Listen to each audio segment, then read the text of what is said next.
Insa is a 25-year-old man living in a region of West Africa where sickle cell disease, or sickle cell anemia, is a common genetic disorder.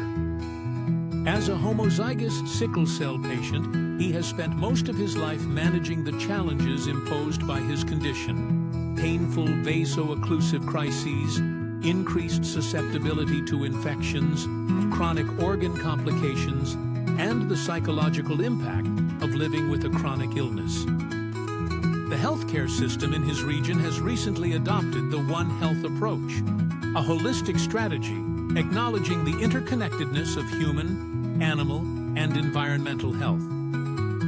This approach aims to develop integrated solutions to improve the overall health of populations by considering the multiple factors that influence diseases.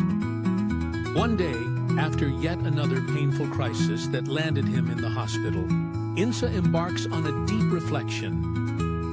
He wonders how the One Health approach could be applied to improve the management of sickle cell disease, not only for himself, but also for others in his community. He decides to dedicate the next 3 days to exploring this idea. Day 1. Understanding sickle cell disease through the One Health lens.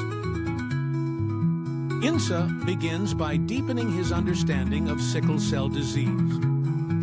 He learns that this genetic disorder results from a mutation in the beta-globin gene, leading to the formation of abnormal hemoglobin S.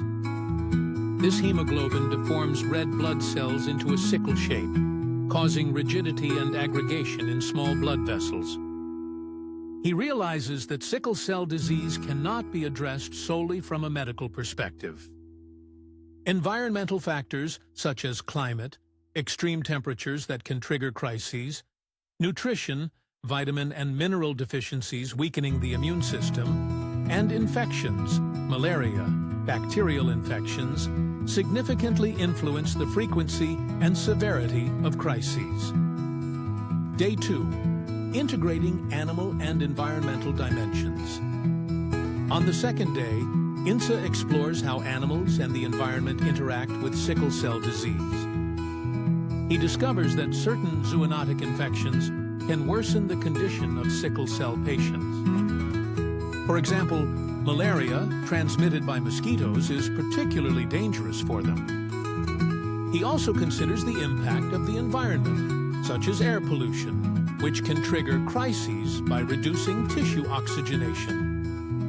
Insa understands